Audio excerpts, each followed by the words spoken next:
Okay, let's start. Given.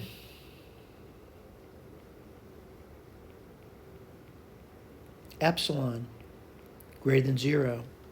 Choose.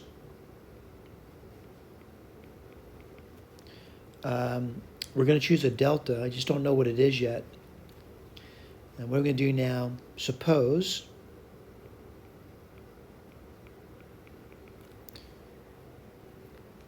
that the absolute value of x minus 2 plus 2 less than delta.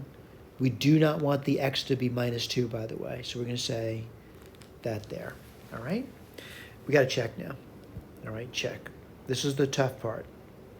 Easy to write down the first 3 steps, by the way. What are we checking? The absolute value, x squared minus 3x minus the limit, which is minus 10. Let's massage this a little bit. Looks like it's factorable.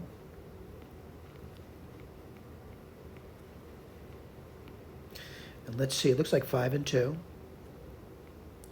plus 2 minus 5. Let's keep massaging it. Whoops, sorry about that.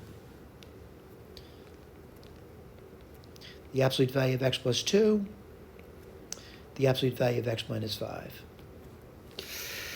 Well, I know this is less than delta, the absolute value of x minus 5. All right, so I got troubles over here because the x minus 5, how's it related to that x plus 2? I don't know. And what I'm going to do is arbitrarily set a minimum over here. And I'm going to choose the number 1. So I'm saying the delta number 1. Let's write this over here. So x plus 2 less than the number 1. What do you get there? X plus 2 is between 1 and minus 1. That means x, I'll subtract 2 from all sides, minus 1, minus 3. All right. Now, what do we got to do over here? I got to graph this out, the absolute value of it. So it looks sort of like this over here. Whoops, sorry about that. And this would be 5. And I'm between minus 1 and minus 3. Now, that's not so bad, right? What's the most it could be? This number over here, which would evaluate to 8. All right, let's move along. So let's take a look.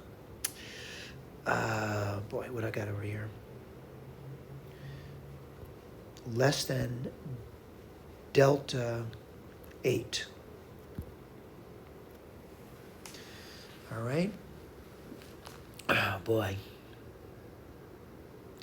Well, I got this minimal problem over here. So what's the delta going to be? I want this, to be less than the epsilon, less than or equal to it anyway. So what's this guy over here have to be? That's an 8, by the way. Sorry about that. My 8 looked like a delta. What's a delta going to be? Looks like epsilon over 8. Let's go back over here and write that down. Epsilon over 8. And we are officially done. Thank you.